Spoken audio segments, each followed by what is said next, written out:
Hi, Googlers. Greetings to you and thank you for taking out time to be part of this special talk in a month dedicated to well being. It is a great pleasure to host this talk from the heart of Silicon Valley here in California.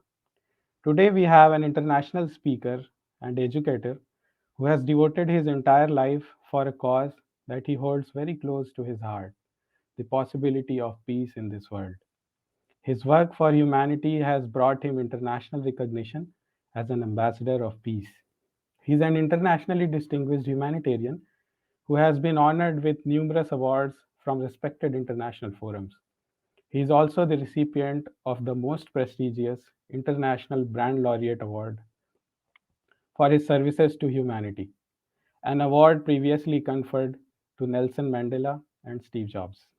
His signature Peace Education program provides practical tools for betterment and well being to all. It is used in schools, universities, prisons, and hospices, among other places. The program has had nearly 250,000 participants across 72 countries and 30 languages. New York Times best-selling author, a pilot, and peace ambassador, Prem Rawat has been awarded the keys to 22 cities globally. On invitations, he travels to around 25 countries for nearly 100 speaking engagements across the year to bring the message of peace and happiness for people. Now based in the United States, he is the founder of the Prem Rawat Foundation, which addresses the fundamental needs of hygienic food, clean drinking water, and peace for people. The foundation is dedicated to providing humanitarian aid globally and has recently provided aid for the people affected by the Ukraine crisis. Today, he is with us to discuss his book, Hear Yourself. The title seems to call for an action that looks quite obvious, doesn't it? Who wouldn't believe in this world that they are not already hearing themselves? Or why is the world being called noisy?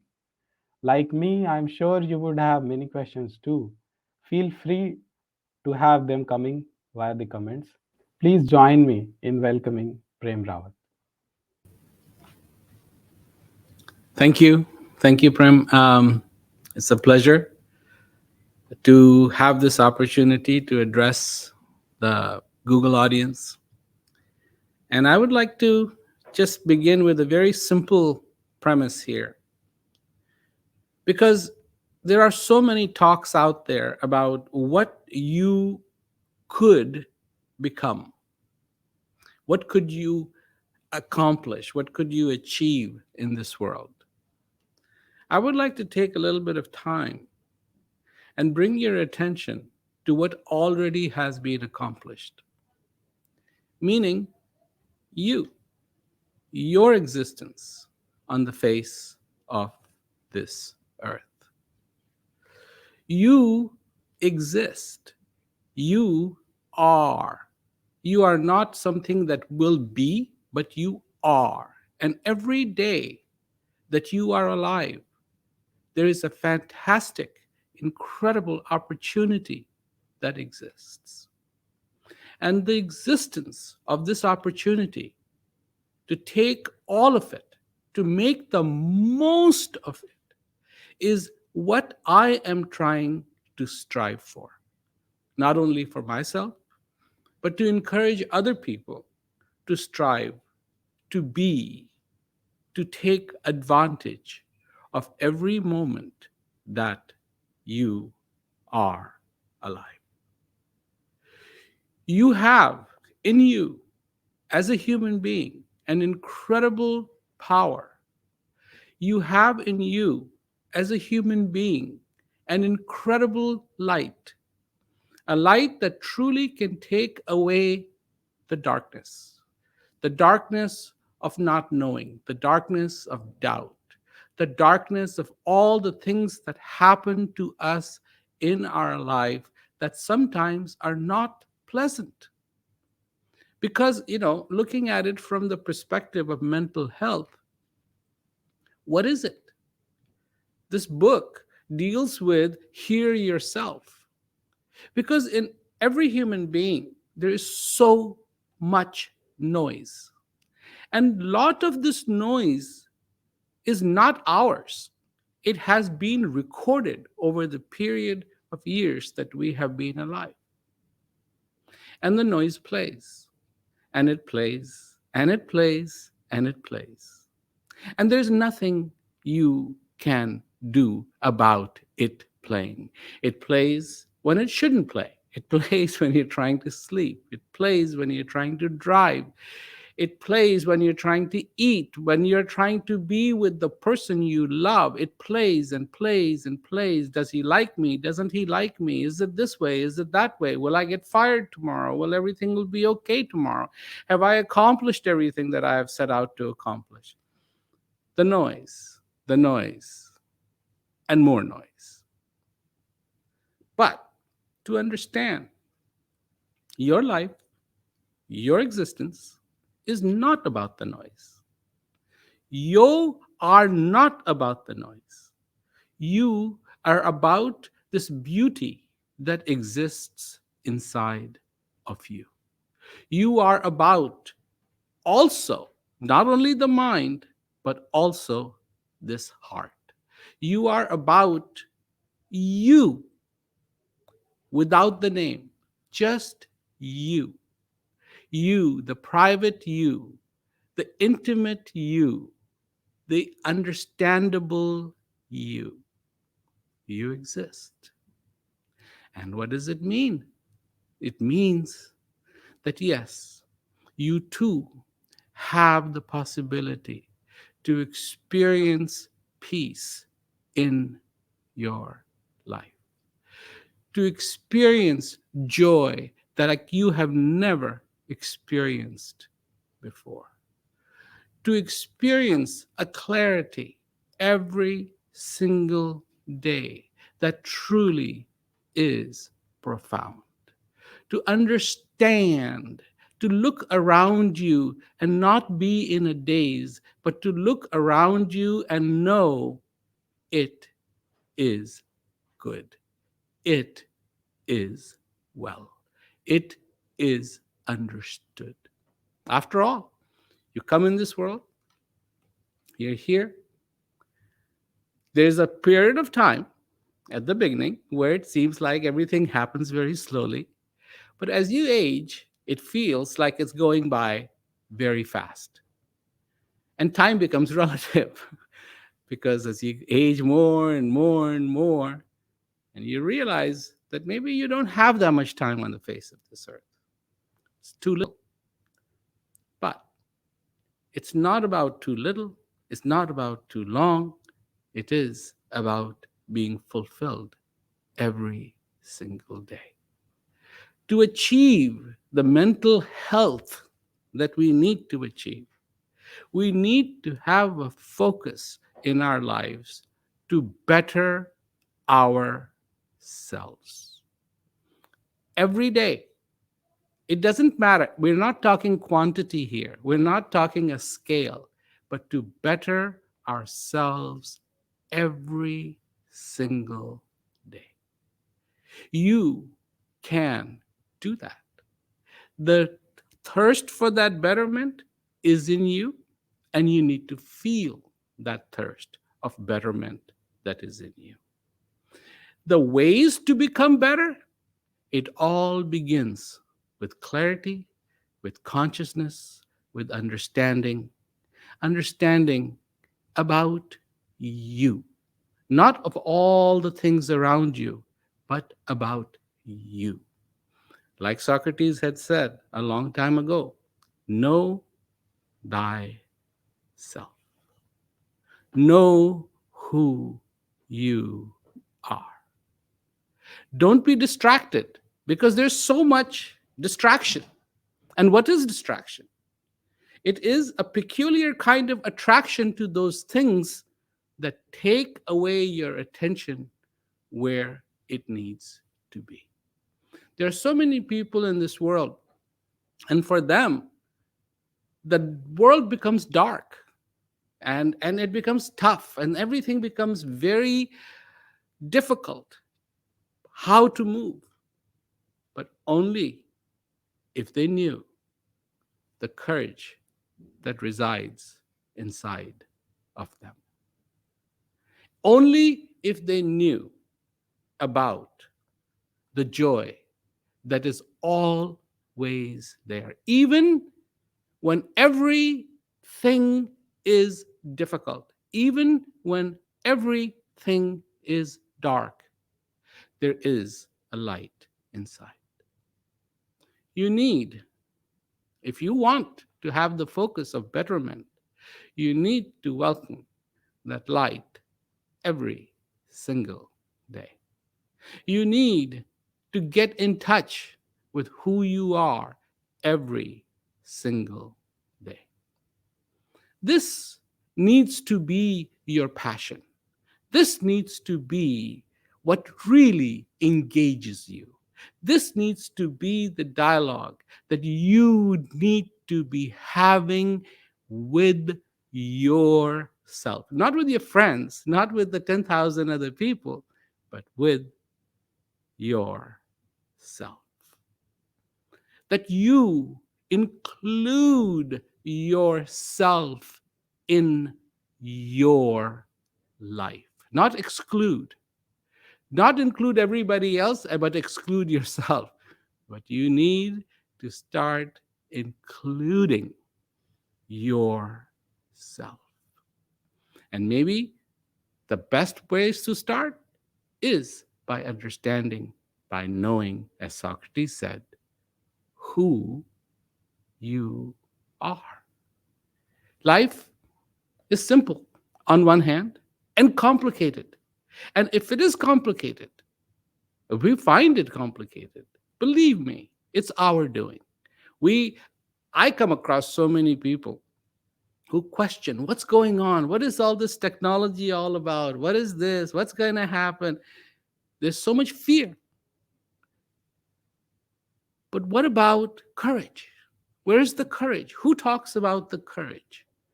The courage to do right by understanding who you are, to have compassion.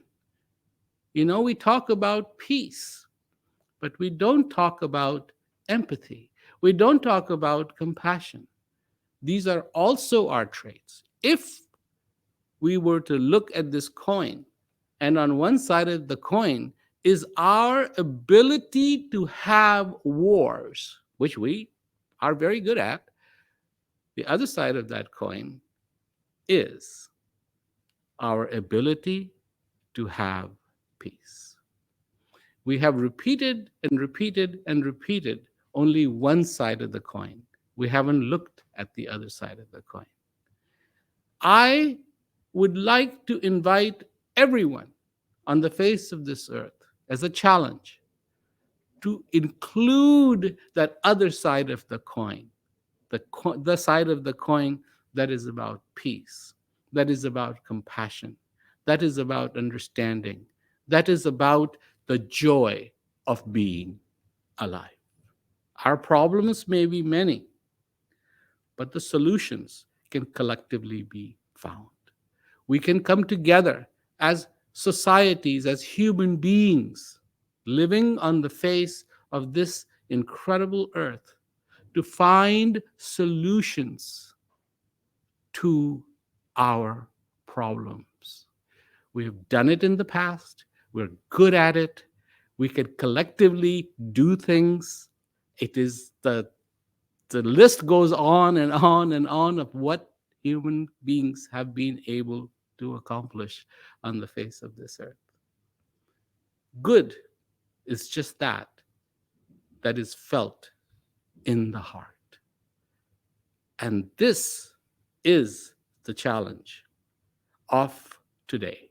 This is the challenge of the future. This is the challenge that we as human beings need to accept.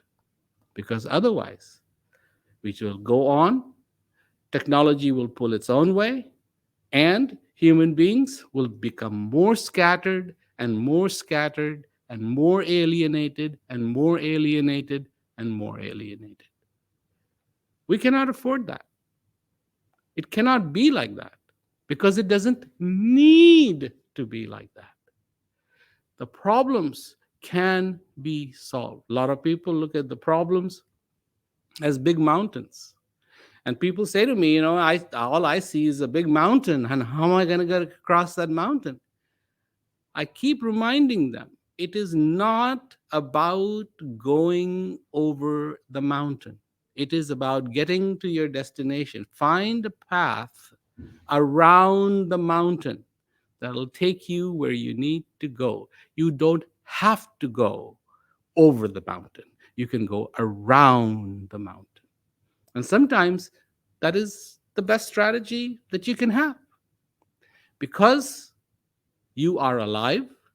Those things that mean so much to every single human being will continue to feel like it's missing. Some part of the puzzle is missing. I mean, look at it today.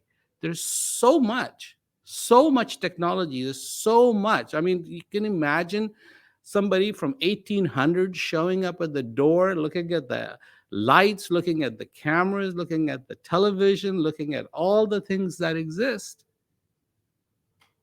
and going, wow, truly, this world is a very different place.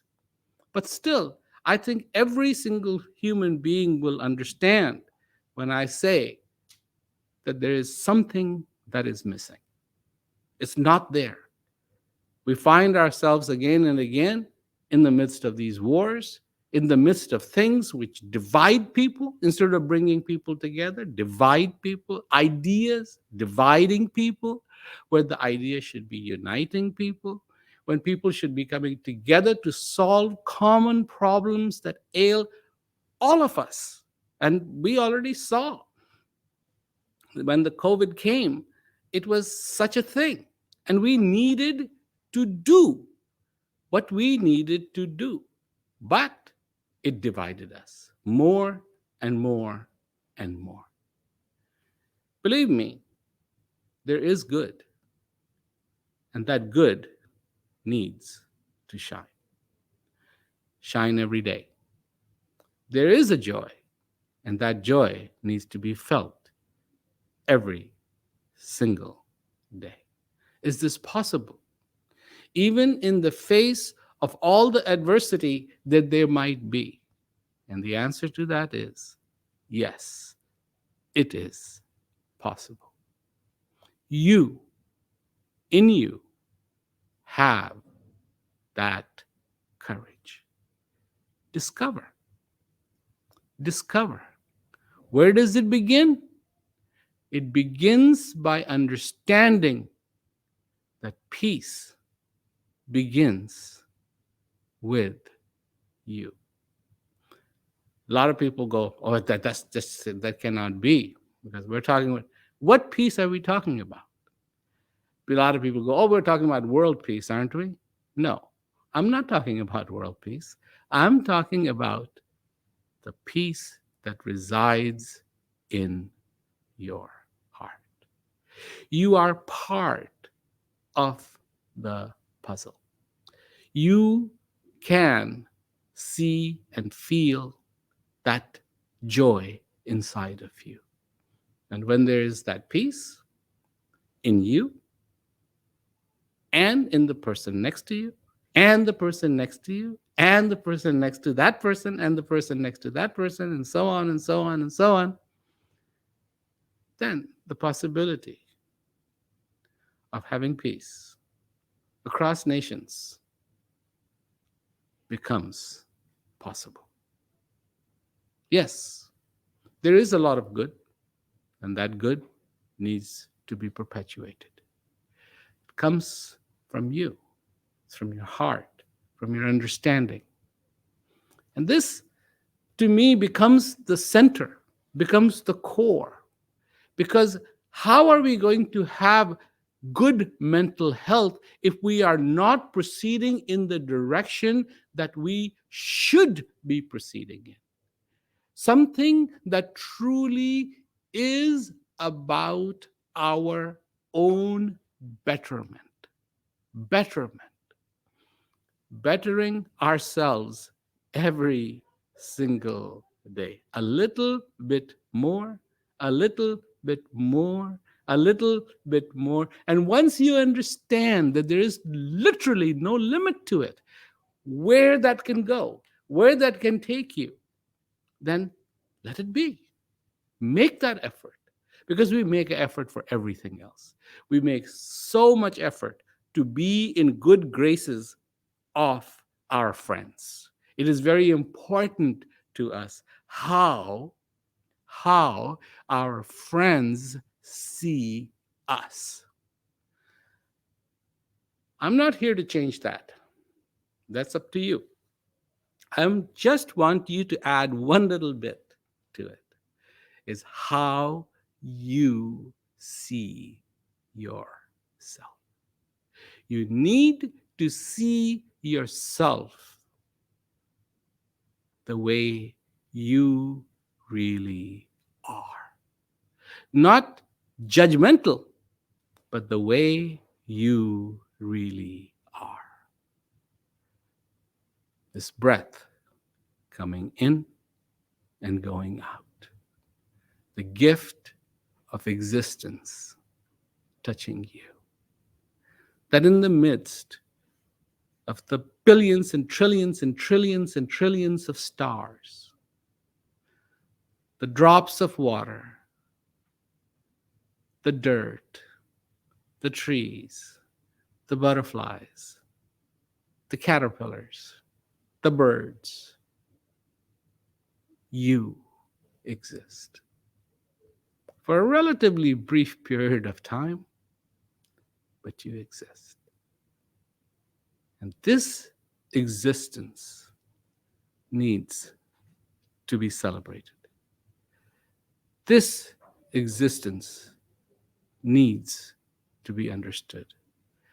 This existence needs to be accepted. Because when it is, it unfolds. And instead of consuming, it begins to give. The most incredible, ultimate gift. Gift of wisdom. Gift of clarity. Gift of generosity. Gift of comfort. Gift of knowing. Not believing, but knowing.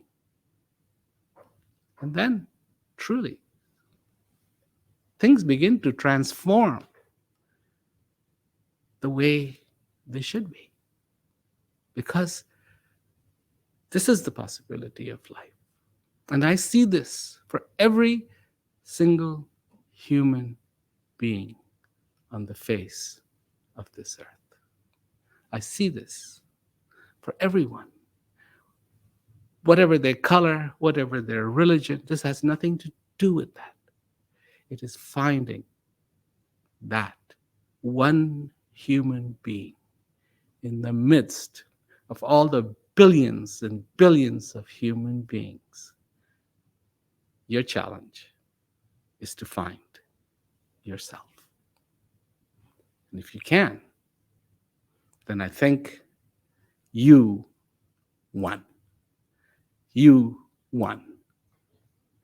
And that's one, and you won. You found the one. Because that's the most incredible possibility. So, this is what I wanted to say. This is what I wanted to talk about. This is my message that I talk about. This is what this book is all about, to hear yourself in this noisy world. Because it goes both ways. In this noisy world, we listen to everybody else, but we don't listen to ourselves. And there's this noise sometimes in between our ears that is compelling us to become uncomfortable. When we have enough courage to say to that noise, no, I don't want to hear you. I don't need to hear you. I don't have to hear you. So this is what it's all about for me.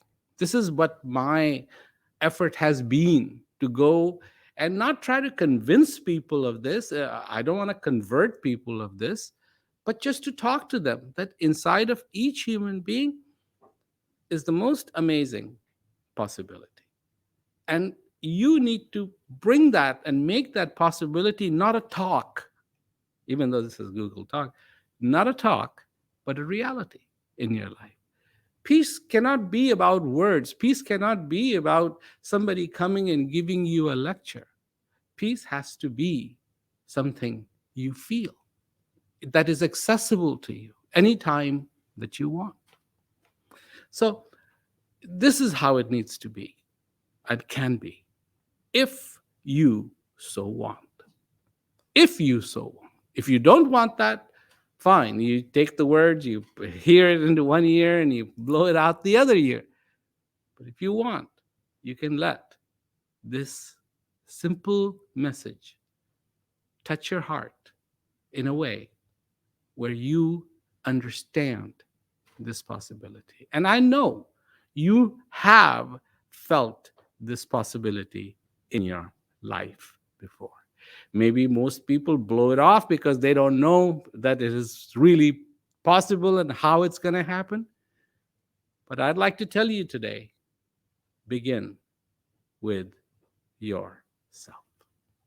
So thank you. Thank you for giving me this opportunity to talk to you and very simply put my message in front of you. Thank you so much for this brilliant talk.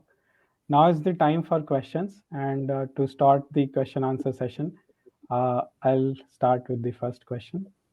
So, this is regarding don't be evil. This is a common phrase that we hear.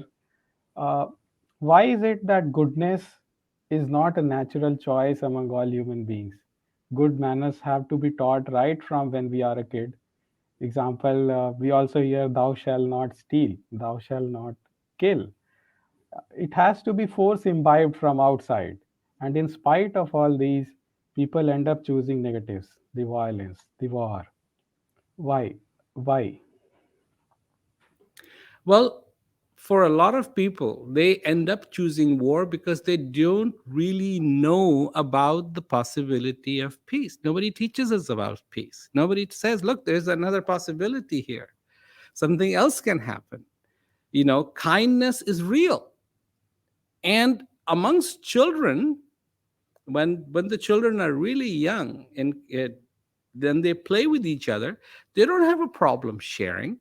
They don't look at each other's color. They don't look at each other's age. They don't look at each other's name. They don't look, they just play. They just having fun. But then the parents come along and go, no, you are mine, you are this, you are that. And we are systematically, we are taught about all the divisions. You know, there was a Indian saint who once said, and this is his answer to what is Maya, the illusion of this world. And he said, this is mine and this is yours. That is the start of the Maya. That is the start of that grand illusion. So, yeah, nobody is teaching us. And this is why I have been trying to reach people since very young age, going around the world to inform them that there is another possibility, that peace truly does exist and it is inside of them. They don't need to go onto some mountain looking for it. They don't need to go digging through books for it. They don't need to go do all these things. It is already inside of them. So we need to learn. We need to learn, and if we learn the wrong things, then this is what happens. But we always have the possibility to learn the right things. And we can do that. There are people who sometimes they will learn to write with the right hand. Sometimes there are people who will write with their left hand. They learn that too. And there are sometimes the people who are ambidextrous and they can write with both hands. So we learn what we learn. In America, people want to learn how to drive, and they drive on one side of the road. And in England, people learning how to drive, they drive on the other side of the road. And once they go to a different country, they can get very confused. But this is what they learned. So these are learned behaviors. The brilliant thing about learned behavior is you can unlearn it and learn the right behavior. Thank you. Uh, Next question is, it has become a saying that change is the only constant. People feel it all around. Do you feel it too? If so, can people be in a peaceful state while being constantly affected by the change all around? There is nothing wrong with change. There is an assumption that change is bad, but change is not bad. Change is change. This is how nature works. Every day changes a little bit here, a little bit there. Um, it all changes. But you have to realize that in the midst of all the changes that are going around on the outside, there is a place inside of you that is fairly constant. Its desires are constant. Its desires are to for you to be in peace, for you to be in that contentment. And that place needs to be acknowledged. That place needs to be understood. This is a dramatic dynamic change, because on one hand, change, and my God, this just change is everywhere. You know, on a nice, beautiful, clear day, there is dust falling from the sky, falling from outside the earth through the atmosphere. If you park your car somewhere, and even if it's very, very clean, you will find it dusty because the dust is falling. We don't see it sometimes. We don't see the earth going around and around. We see the sun traveling, but that doesn't mean that the earth isn't going around. It is going around. And in the same time that the earth is going around, we can still feel a stillness. On one hand, how can you do that? Because the earth is rotating at an incredible speed. But yes, you can still feel the stillness. And that stillness goes even deeper when it is inside of you. Wonderful. In my observation of this world, uh, I see some humans creating and the masses chasing, and it repeats. Be it technical inventions, space travel, social media trends, the viral things, and this massive adaptation of things creates a FOMO, fear of missing out in people. While being in the midst of all this, is it possible to experience the peace uh, which is inside of us? Absolutely. I mean, the people think that all of these things are so incredibly distracting. You know, you look at a phone today, and it is quite a device. You can find out the weather in New York. You can find out the weather in Alaska, sitting in South Africa somewhere. Um, it can do a lot of things, uh, but at the same time, it's not you. That phone isn't you. You are you, and that phone is that phone. And you can put that down. You don't have to be attached to everything that that phone is putting out, because you are still you. Whatever the technologies may come, we still will be human. We do not have, unfortunately, we do not have a good understanding of what a human is.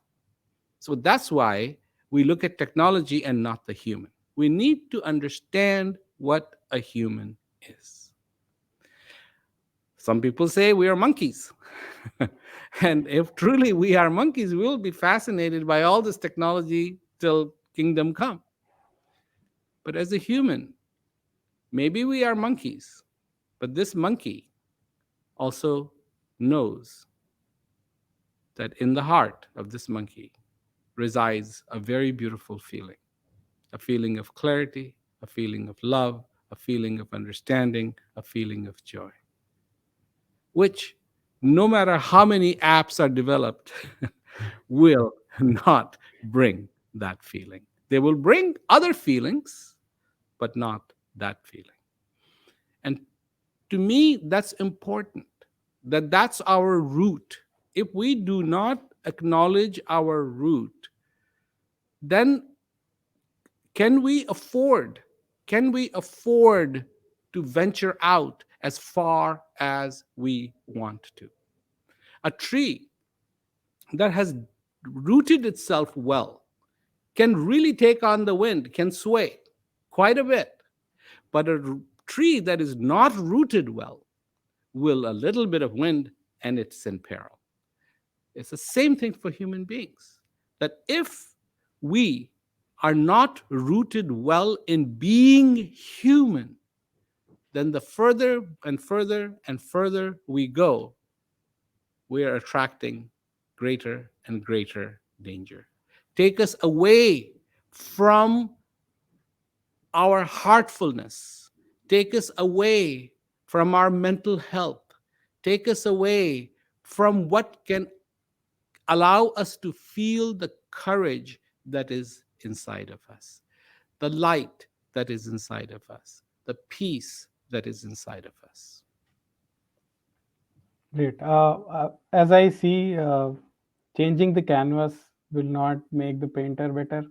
So even Yeah. if we become creatures who have spanned from one planet to another planet, if we couldn't make peace on the earth, we cannot hope for it on the other places.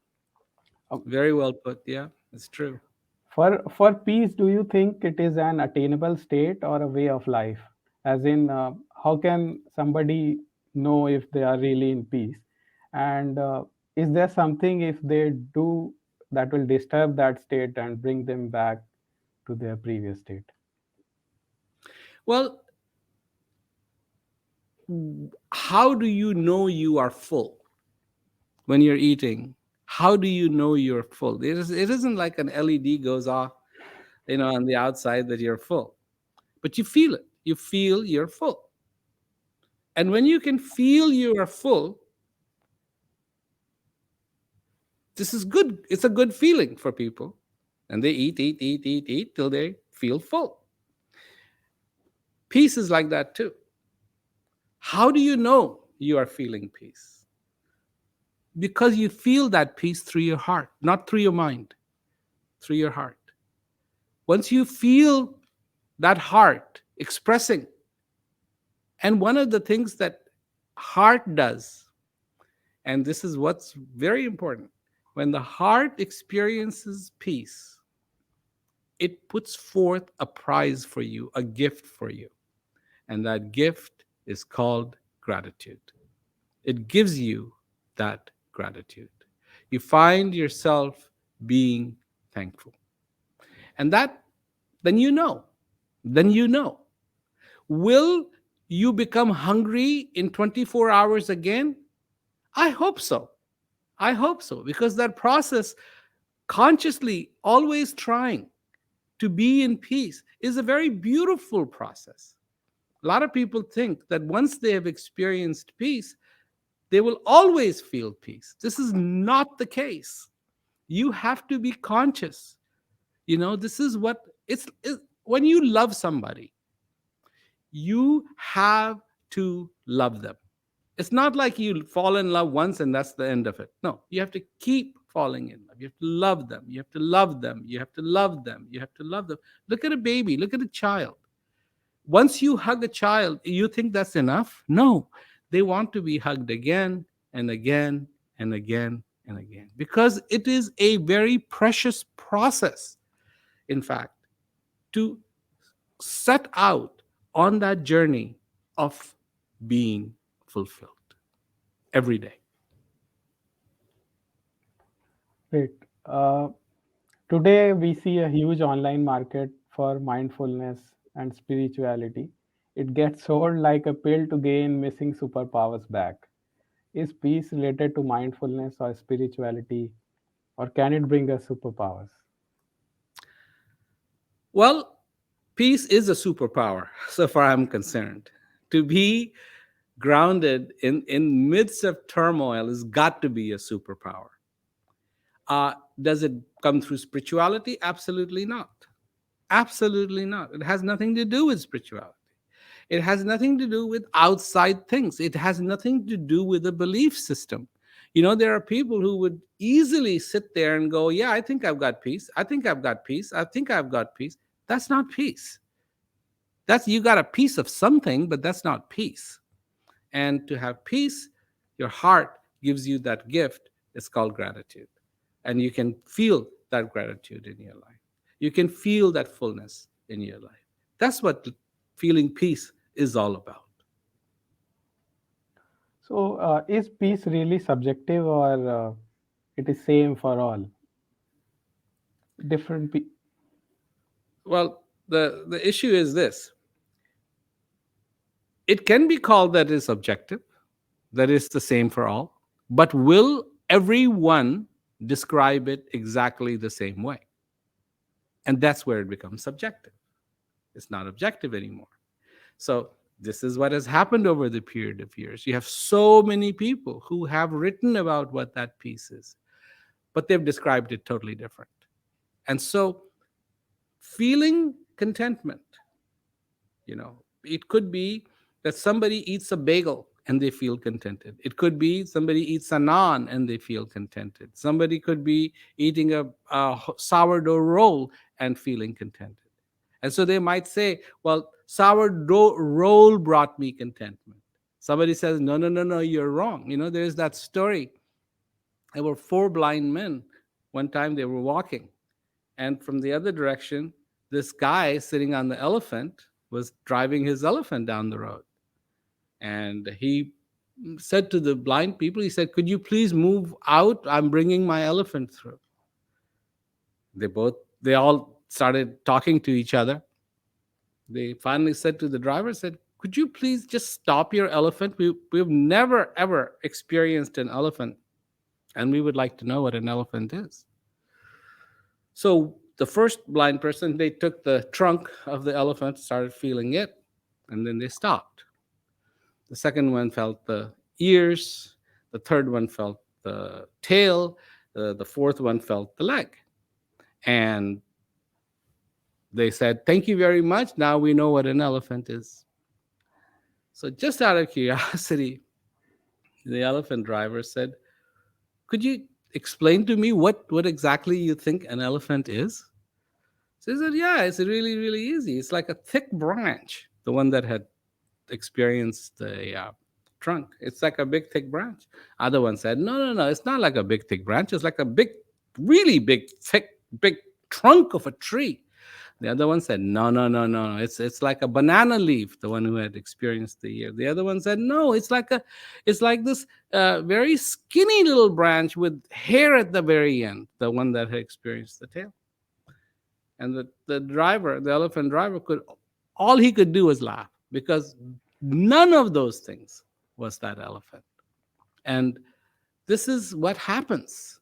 This is what happens in world. We get so much into the explanation, we don't even know. We don't even know what the explanation is of. And there are so many people trying to define and define and define and define and define. All day long, they're standing in front of a microphone. All day long, they're standing in front of a camera, and they're defining and they're defining and they're defining. So there's so much definition, and sometimes people don't even know what it is that they're talking about. Because what we're talking about, what we need ultimately at the end of the day, is the experience of peace in our lives. That's what we need. Wonderful. So, at an individual level, uh, I think human being triggers an action to fill for what is missing. For example, hunger causes us to seek food, thirst causes us to seek water, tiredness causes us to seek sleep. But Even after having reached to the moon, there is still action. What is that which is still felt missing? And it's triggering for more and more and more. Well, one basic thing that human beings have is curiosity about everything. We are curious. Maybe it's our monkey throwback, maybe it's not, but we are curious. Of how does this work? How does this work? How where is this? Where is that? Where is that? And I think the human beings realize that they have probably one day the earth won't be here, and it would be nice if human species could go on. Maybe moon is an answer, maybe another planet is an answer, maybe another place is an answer. So we look for technology. We think that technology will solve our problems. The person who came out with the air conditioning, I'm sure that he thought, well, geez, if on a hot day people can be comfortable, they would be so much better. They would be in peace. In fact, I met a professor and in Japan, and this is he used to work for, and this is his story. He was telling me his story. He used to work for Canon Camera. And he said that every time he would design a feature, he would design a camera, his hope really was that this is going to bring joy to people, that this is going to bring happiness to people. And so this is why he was designing this particular camera. And he would get very excited about it and he would design it. And sure enough, the camera would be released and people would be very excited about it. And, this is great, this is this. But then he noticed that after a few weeks, they weren't interested in that camera. They wanted another one, they wanted a new one. We don't realize our humanness. As a human being, we have a hunger for peace. We have peace in us and we have a hunger for peace. We have a hunger for peace. We have a hunger for joy. We have hunger for knowledge. We have a hunger for clarity. We have a hunger for understanding. And this is, again, because we don't know who we are. And this is exactly what Socrates said: know thyself. Because when you do, you understand that, yeah, it is great to go to the moon. It is great to do all those things. But it is also great to discover yourself. Wow. So as we heard in this talk, there were three things that were being talked about. There is the mind, there is the heart, and there is we ourselves. Uh, I mean, how are these three things different among each other, and how can it be felt? Is it real or just a thought? If it's real, is there a way to practically experience and get comfortable with this? So when it comes to we are the house. We are the housing structure that houses two very opposite things: the mind and the heart. The mind has a curious nature, which we need. By the way, I'm not saying mind is bad. Mind we need, but we also need to understand that mind cannot be satisfied.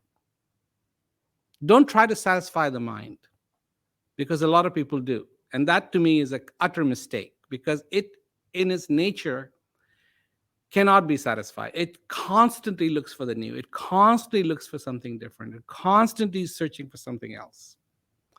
Uh, if you go watch a movie that you really wanted to watch, you come out of that movie theater and there's a new movie on, you want to watch that. And people know this. Television industry knows this, fashion industry knows this, advertising industry knows this. So you house in you this one thing called mind, which is curious, and curiosity is fine. Then you also house in this you the heart. And the nature of the heart is that it can be satisfied. It does not have desires of what color carpet it should be, what color car should it be, what color this should be, what color that should be. But its desires are about the very fundamentals for a human being: the peace, the clarity, the enjoyment of being alive. Because one day you will be gone. The elements that you are made out of, carbon, calcium, oxygen, nitrogen, hydrogen, all of these, phosphorus, they will go back to being where they came from. You are a composition of not just those things, but a little bit more.